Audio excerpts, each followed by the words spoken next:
नमस्कार, मैं हूं पूजा सिंह और आप देख रहे हैं हमारा अपना उत्तराखंड का ये खास बुलेटिन। चलिए बुलेटिन की शुरुआत करेंगे आज की कुछ खास बड़ी खबरों के साथ। उत्तराखंड के मुख्यमंत्री पुष्कर सिंह धामी ने देहरादून के राजपुर रोड पर आयोजित जीएसटी बचत उत्सव जागरूकता कार्यक्रम में शिरकत की। इस दौरान उन्होंने आम जनता, दुकानदारों और व्यापारियों से संवाद कर जीएसटी दरों में हालिया कटौती को एक ऐतिहासिक और क्रांतिकारी निर्णय बताया। उन्होंने बताया कि जीएसटी में हुई कटौती से आवश्यक वस्तुएं अब सस्ती हो गई हैं, जिससे लोगों को सीधा लाभ मिल रहा है। मुख्यमंत्री ने यह भी कहा कि दुकानदारों से बातचीत में पता चला कि इसका बाजार पर सकारात्मक असर पड़ रहा है, ग्राहक खुश है और व्यापार में गति आई है।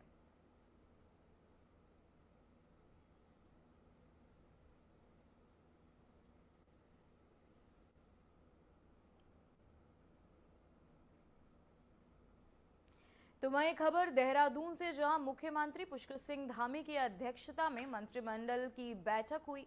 बता दें कि धामी मंत्रिमंडल की बैठक में कुल 6 प्रस्तावों पर मुहर लगी है। मुख्य रूप से धामी मंत्रिमंडल ने उत्तराखंड राज्य में महक क्रांति नीति तैयार किए जाने को मंजूरी दे दी है। उत्तराखंड राज्य के प्रारंभिक शिक्षा सेवा नियमावली के तहत विशेष शिक्षा के पदों पर सितंबर 17 से मार्च 2019 तक के दुरुस्त शिक्षा से डीएलएड, आपको बताते चले डीएल और एल पास हुए को भी आपको बता दें आउटसोर्सिंग का मौका मिलेगा।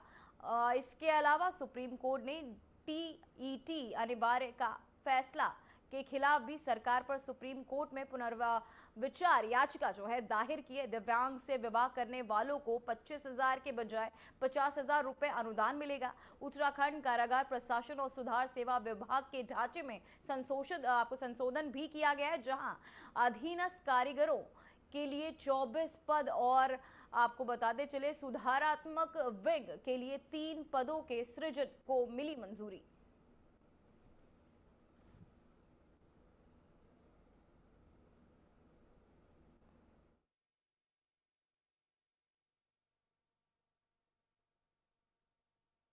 आज माननीय मंत्रिमंडल की बैठक हुई, जिसमें कुल 6 प्रस्ताव आए और 6 प्रस्तावों पर सहमति दी गई। इसमें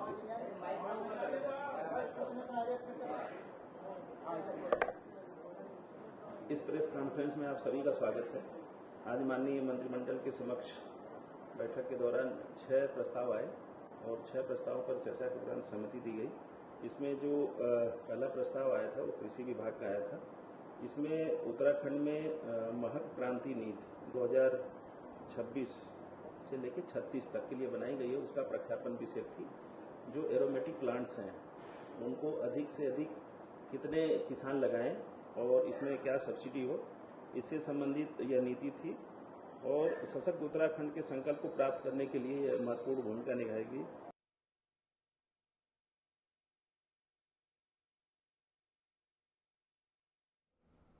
तो वहीं खबर देहरादून से, जहां मुख्यमंत्री पुष्कर सिंह धामी के शासकीय आवास पर बीजेपी के वरिष्ठ नेता और प्रदेश के पूर्व मुख्यमंत्री रमेश पोखरियाल निशंक ने शिष्टाचार भेंट की। इस दौरान उन्होंने सीएम से कई आपको बताते चले सामुदायिक विषयों पर चर्चा भी की।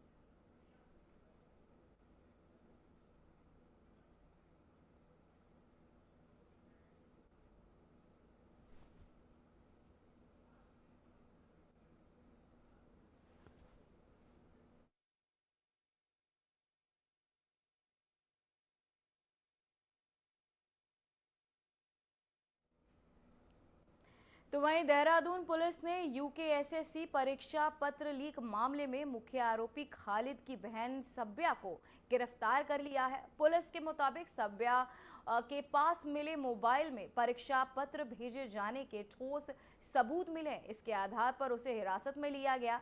पुलिस ने बताया कि एग्जाम सेंटर में खालिद ने किसी इलेक्ट्रॉनिक डिवाइस के माध्यम से प्रश्न पत्र की फोटो लेकर उसे सब्या के फोन पर भेजा था। खालिद ने ये डिवाइस सेंटर में कैसे अंदर लाया और इसका उपयोग कैसे हुआ, इस पहलू पर पुलिस हर कोण से जांच कर रही है। तकनीकी जांच में कॉल डिटेल, सीसीटीवी फुटेज, प्रवेश प्रणाली और सुरक्षा प्रोटोकॉल की समीक्षा की जा रही है। फिलहाल देहरादून पुलिस खालिद की गिरफ्तारी के इंतजार में है और पूरे मामले के मास्टरमाइंड की भूमिका स्पष्ट करने का दावा भी कर रही है।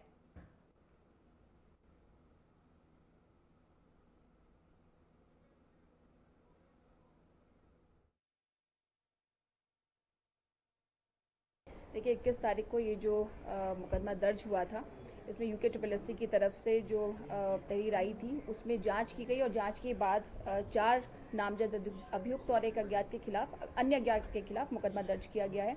अभी तक इसमें जितने एविडेंस आए हैं उसके आधार पर हमने आज साबिया की अरेस्टिंग की है। कल घटनास्थल का निरीक्षण किया गया था, वहाँ पर जितने भी मौजूद थे लोग, जिसमें कि उनके प्रिंसिपल थे, जितने इन्विजिलेटर्स थे, जिन्होंने जैमर लगाया, अन्य जो भी कर्मी थे उनसे पूछताछ की गई, घटनास्थल का निरीक्षण किया गया।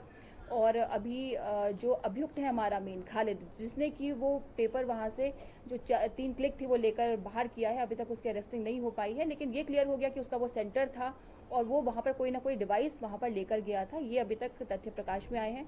दूसरी बात, ये जो साबिया की जो उसकी सिस्टर है उसकी अरेस्टिंग हुई है, उसमें जो सुमन जिसके पास की खालिद ने पेपर भिजवाए थे और जिसने आंसर शीट आगे की है और जैसे स्क्रीनशॉट भी आगे भेजा था, तो उससे जो पूछताछ हुई, उसके फ़ोन से जो हमने चीज़ें ली हैं, उससे यही पता चला कि साबिया की उससे बात हुई थी। खालिद का फ़ोन अपनी बहन साबिया के पास था और साबिया को पता था कि मेरा भाई एग्ज़ाम देने के लिए गया है, इस समय पे वो एग्जामिनेशन सेंटर पर बैठा हुआ है और उसने वो पेपर जो 3 उसके पास आए वो उसने सुमन को भेजा, उसका आंसर उसने आगे भेजा है, ये अभी तक पता चला है। तो उसका पूरी तरह से संदिग्ध रोल है, इसलिए उसकी अरेस्टिंग की गई। अभी तक इस पूरे देखिए मुख्य तौर पर तो अभी ये चीज़ें हैं कि जो सेंटर है वहाँ पर वो डिवाइस कैसे पहुंची और वो डिवाइस क्या थी, अभी तक हमारा जो मेन प्रश्न है वो ये है। और खालिद ने किस तरह से वो डिवाइस को अंदर लेके गया, उसमें किसी की हेल्प ली उसने, वो जिसकी हेल्प ली है वो अंदर से ही है या फिर किसी और से उसकी सांठगांठ है, तो इन तथ्यों पे जांच की जा रही है।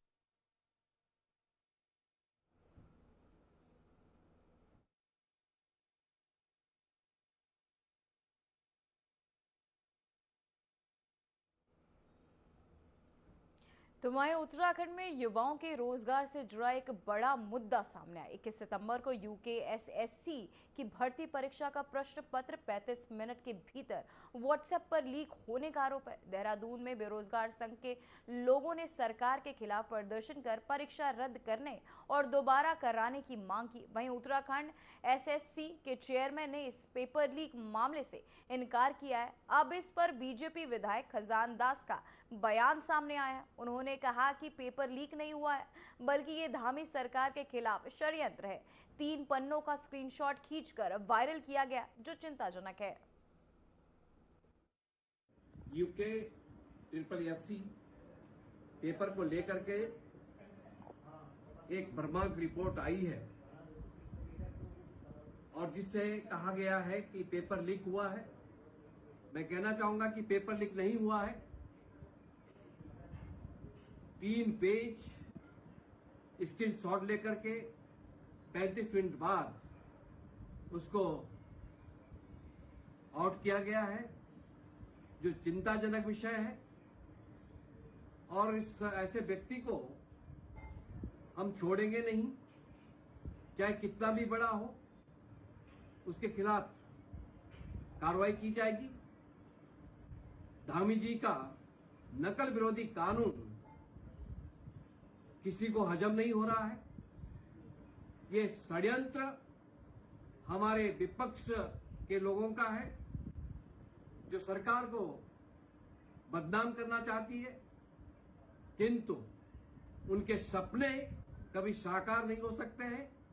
वो जल्दी जेल के सलाखों में के पीछे होंगे। युवाओं की चिंता यदि कोई कर रहा है तो माननीय पुष्कर सिंह धामी जी कर रहे हैं। 20,000 से अधिक युवाओं को नौकरी देने का काम निष्पक्ष भावना से यदि किया है तो धामी सरकार ने किया है। मैं विशेषकर कहना चाहूंगा कि इस तरह के षड्यंत्र उत्तराखंड देवभूमि में चलने वाले नहीं है। वो जल्दी ही इसका पता लगा करके हम छोड़ेंगे नहीं। और जिन्होंने ऐसी गड़बड़ी पहले की थी,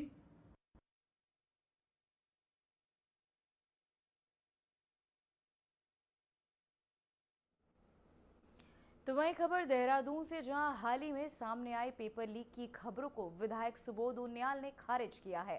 उनका कहना है कि पेपर लीक जैसी कोई घटना नहीं हुई है, बल्कि इसे लेकर समाज में भ्रम फैलाया जा रहा है। उन्होंने स्पष्ट किया कि शिक्षा विभाग और संबंधित अधिकारी पूरी ईमानदारी और पारदर्शिता के साथ परीक्षा व्यवस्था सुनिश्चित कर रहे हैं। सुबोध उनियाल ने कहा कि गलत सूचनाओं के चलते छात्रों और अभिभावकों के में भय और असमंजस की स्थिति भी बनी हुई है, जो बिल्कुल अनुचित है। उन्होंने सभी से अपील की कि वे अफवाहों पर ध्यान न दें और संबंधित विभाग से सही जानकारी प्राप्त करें। विधायक ने कहा कि शिक्षा व्यवस्था में किसी भी प्रकार की लापरवाही बर्दाश्त नहीं की जाएगी और दोषियों के खिलाफ कड़ी कार्यवाही की जाएगी। प्रयास कर रहे हैं कि अधीनस्थ सेवा आयोग की परीक्षाओं में पेपर आउट हुआ है, पेपर लीक हुआ है। हकीकत ये है कि वो परीक्षा प्रारंभ होने के 35 मिनट के बाद किसी शरारती तत्व के द्वारा उसको स्क्रीनशॉट के माध्यम से इस तरह कहीं भेज करके ये प्रचार किया गया कि था पेपर लीक किया गया। आज जब से पुष्कर सिंह धामी जी की सरकार ने नकल विरोधी कानून बनाया इस राज्य में, और नकल विरोधी कानून के बनने के समय करीबन 200 से ज्यादा लोगों को नकल कराने के आरोप में जेल के सीटों के पीछे ले जाने का काम किया।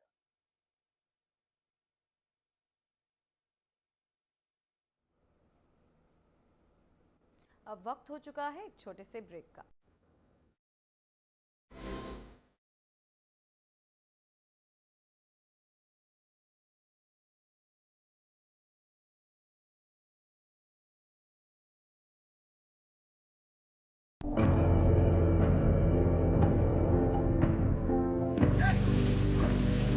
तभी पानी की कमी से सूखते उत्तराखंड के इन खेतों में अब लहलहा रही हैं फसलें।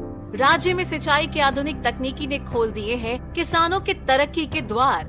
इन सीढ़ीदार खेतों में प्राकृतिक स्रोतों के जरिए पानी पहुंचाना हमेशा चुनौतीपूर्ण रहा है, लेकिन उत्तराखंड सरकार की पहल से सोलर पंप लिफ्ट सिंचाई योजना निर्माण के जरिए पानी को खेतों तक पहुंचाना हो गया है बेहद आसान।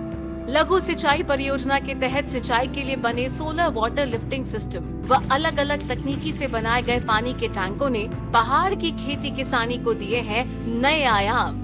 सिंचाई होने से किसान बंजर पड़े खेतों पर नकदी फसलें उगाकर कर रहे हैं लाखों की कमाई। सौर ऊर्जा से चलने वाले पंपिंग सिस्टम से किसानों की बिजली पर निर्भरता भी हो गई है खत्म। सरकार का किसानों की आय दोगुना करने का संकल्प हो रहा है पूरा। हमारे गांव में सोलर लिफ्टिंग पंपिंग योजना शुरू की गई, जहां पर हमारे समस्त गांववासी पुरानी खेती झंगोरा मंडवा और गेहूं मक्की उस पे निर्भर थे। आज इस सोलर पंप लगने से पूरे गांव में सिंचाई पर्याप्त रूप से हुई और हमने यहां पर नकदी फसलों का कार्य शुरू किया, जहां पर हमने शिमला मिर्च, बीन्स और टमाटर लगाने शुरू करे।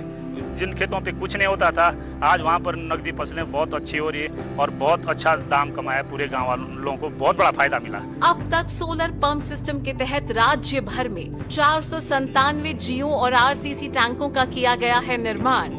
स्थानीय संसाधनों के सतत प्रबंधन से उत्पादकता और ग्रामीण समुदाय की आय में वृद्धि करने के लिए प्रतिबद्ध है उत्तराखंड सरकार। सौर ऊर्जा से समृद्ध किसान, समृद्ध प्रदेश।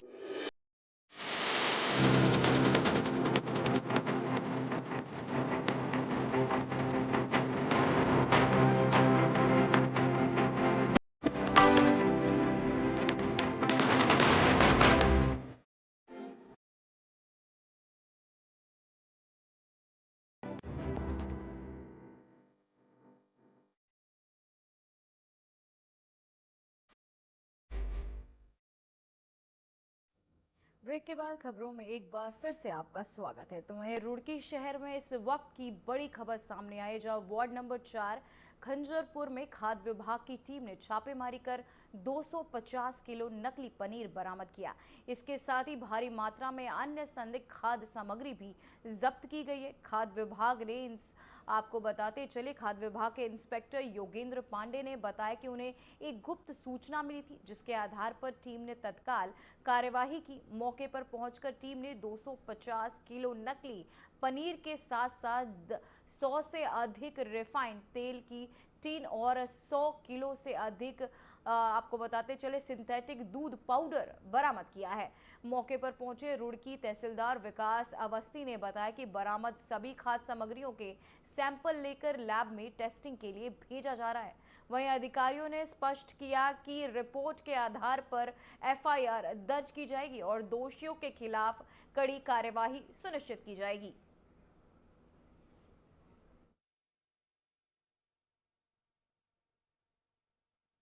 बिल्कुल, हमारी जॉइंट सर से एक बैठक हुई थी, तो उसमें उन्होंने डायरेक्शंस दी थी कि जहाँ पे भी अवैध इस तरह की कोई गतिविधियाँ चल रही हैं उन पे जो है कि ना गोपनीय कार्रवाई की जाए। तो हमारी रात शाम फूड इंस्पेक्टर से पांडे जी से बात हुई थी, तो हमने एक गोपनीय प्रोग्राम बनाया था कि सुबह कार्रवाई करेंगे। तो मुखबिर की सूचना से ये सूचना मिली थी, तो हमने सुबह ही जो है लगभग 6 सवा 6 बजे यहाँ पे छापा मार कार्रवाई कर दी थी। तो उसमें हमने देखा कि बड़ी मात्रा में यहाँ नकली पनीर बनाया जा रहा है, जिसमें रिफाइंड और दूध पाउडर जो है कि ना यहाँ मिला है, और लगभग 250 कुंटल पनीर जो बना हुआ है वो भी यहाँ पर उपलब्ध है। गोपनीय सूचना मिली थी, जिसके आधार पे उस आउटपुट के आधार पे हमने सुबह आज यहाँ 6 बजे पहुँचे। पंकज जी, हम लोग पूरे प्रशासन की टीम के साथ यहाँ आए। खोजबीन करने पे पता चला कि खंजरपुर गांव में ही एक घर में जहाँ डेयरियाँ हैं वहाँ पे पनीर बनाया जा रहा है। इसके आधार पे संदिग्ध यहाँ छापेमारी की गई। लगभग 1.25 कुंटल पनीर मिला हुआ है। उसके साथ साथ पनीर बनाने में यूज होने वाले रिफाइंड ऑयल के 25-30 डिब्बे मिले हुए हैं, और क्या कहते हैं स्किम्ड मिल्क मिला हुआ है, पाउडर 8 बोरे हैं। ये आज हमें कुछ इनपुट्स थे ऐसे कि इस प्रकार की गतिविधियां चल रही है, और जैसे आने वाले अब त्यौहार का सीज़न चल रहा है, तो उसमें जो ये हमारा ये जो नकली पनीर होता है, इसकी जो मिलावटी पनीर, ये सबके उसमें food safety department, revenue department, police और से एक संयुक्त छापेमारी की सुबह की गई है, और इसमें माल बरामद किया गया है।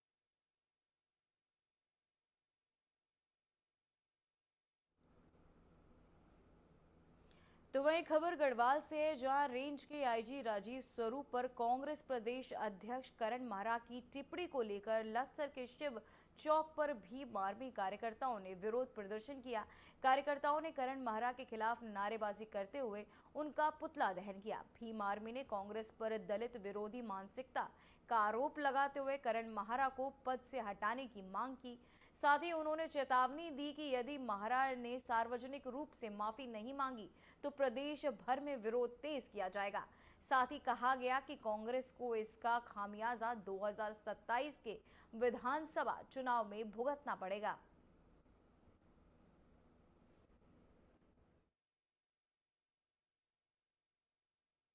जो कांग्रेस पार्टी का प्रदेश अध्यक्ष है करण माहरा, इसने अभी हमारे जो गढ़वाल रेंज के आईजी हैं बड़े भाई श्री राजीव स्वरूप जी, उनके सम्मान में जो गुस्ताखी की है, उनके ऊपर जो अनगढ़ आरोप लगाए हैं और कहा है कि भाई इन्हें पद से हटाया जाए, इन्हें पद पे नहीं रहना चाहिए।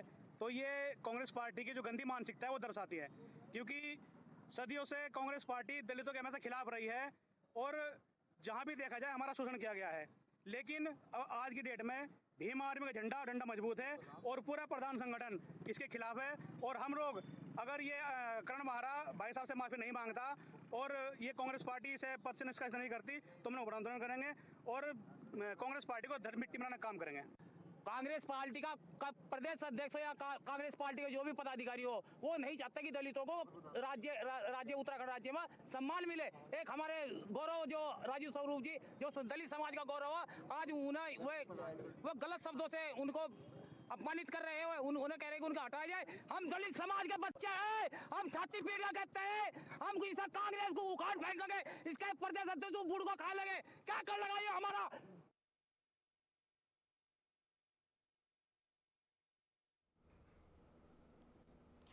तो वहीं मसूरी देहरादून मार्ग पर गगोली पावर हाउस के पास 3 साल पहले भूस्खलन के कारण बंद हुए मार्ग का निर्माण कार्य अब तक पूरा नहीं हो पाया। लगभग 20 करोड़ की लागत से 6 माह में कार्य पूर्ण करने की योजना थी, लेकिन 3 साल बाद भी ये अधूरा है। बरसात में मलबा और पत्थर गिरने से आपको बता दें खड़ी मिक्सर मशीनें दब गई हैं, जिससे बड़ा हादसा होने की आशंका बनी हुई है।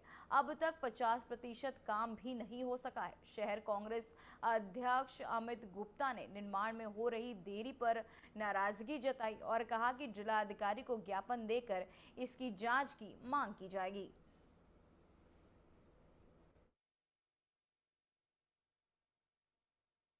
आप सभी जानते हैं कि ग्लोगी जो लैंडस्लाइड है वो कम से कम आज से 5 साल पहले वहाँ पे गिर चुका था। 3 साल तक तो उसमें कार्य ही नहीं हुआ और 3 साल के बाद जब उस पर कार्य हुआ, रिबन कटा, शिलान्यास हुआ, करोड़ों की 22 करोड़ की लागत से उस समय इस कार्य का प्रारंभ हुआ। आज वो बढ़ते बढ़ते जहाँ तक मेरे संज्ञान में वो 40 करोड़ का हो चुका है और अभी बीच में जो इसकी डेडलाइन थी वो 22 जून इसको कंप्लीट करने की थी। उसके बाद उसे 6 महीने का एक्सटेंशन और दे दिया जाता है और उसमें और भी मतलब बजट बढ़ा दिया जाता है। तो वहाँ पर कार्य तो मुझे लग ही नहीं रहा है कि कहीं दिख नहीं रहा है कि क्या बन रहा है, क्या हो रहा है।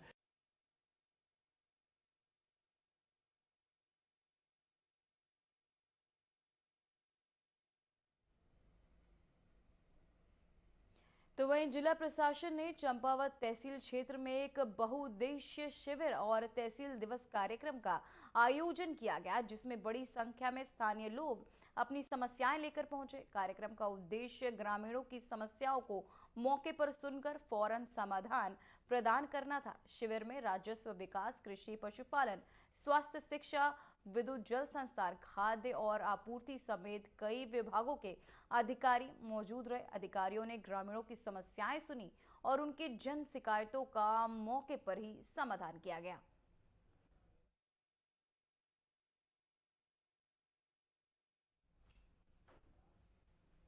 तो वहीं काशीपुर में ट्रैफिक पुलिस ने हेलमेट न पहनने पर स्कूटर सवार महिला का 4,500 रुपए का ई चालान कर दिया, लेकिन चालान गलती से खटीमा में पहनिया निवासी उग्रसेन के नाम पर भेजा गया। उग्रसेन के पास स्कूटर नहीं है और वह काशीपुर की भी नहीं है। वहीं पीड़ित ने मामले की शिकायत डीएम, एसएसपी और संबंधित थानों में की है। अब ट्रैफिक पुलिस से गलती सुधारने की उम्मीद है।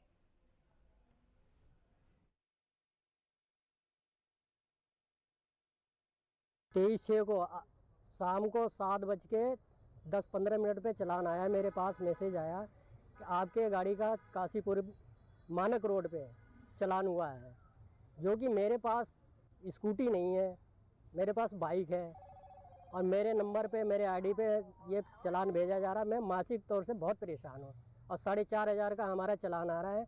मैं गरीब आदमी कहाँ से मैं इसको भुगतान करूँ? ये प्रशासन की गलती है, प्रशासन की त्रुटि है। हम कहाँ तक इसका। तो वहीं देश के मशहूर यूट्यूबर सौरभ जोशी को अज्ञात बदमाशों के तहत जान से मारने की धमकी दिए जाने और 5 करोड़ रुपए की रंगदारी मांगे जाने का मामला सामने आया। इस घटना के बाद हड़कंप मच गया और फैंस में चिंता का माहौल है। जानकारी के अनुसार सौरभ जोशी को बीते दिन एक ईमेल के जरिए धमकी दी गई, जिसमें उन्होंने 5 करोड़ रुपए की फिरौती के साथ एक चेतावनी दी गई कि यदि रकम तय समय पर नहीं दी गई तो उन्हें गंभीर परिणाम भुगतने होंगे। घटना की सूचना मिलते ही पुलिस ने मामला दर्ज कर जांच शुरू कर दी है। बताया जा रहा है कि साइबर सेल को भी इस मामले में सक्रिय कर दिया गया ताकि ईमेल की लोकेशन और भेजने वाले की पहचान की जा सके।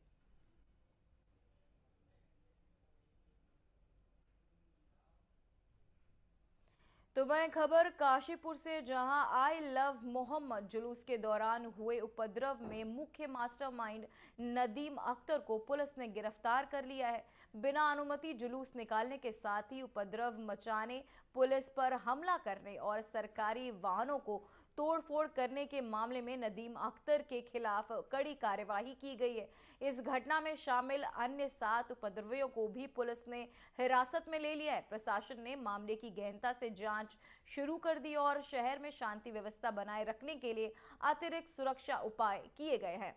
पुलिस अधीक्षक ने जनता से शांति बनाए रखने की अपील की है और कहा है कि कानून व्यवस्था कायम रखने के लिए कड़े कदम उठाए जाएंगे। मामले में जल्द ही सभी दोषियों के खिलाफ सख्त कार्यवाही की जाएगी।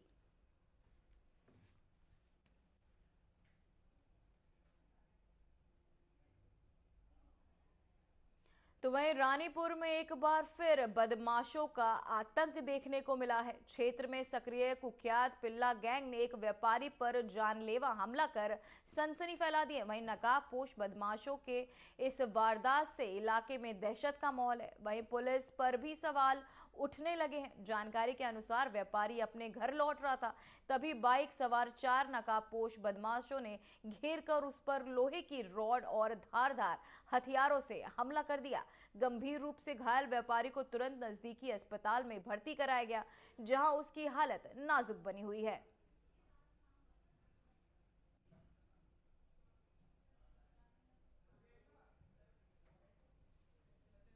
फिलहाल बुलेटिन में बस इतना ही। मुझे दीजिए इजाजत। नमस्कार।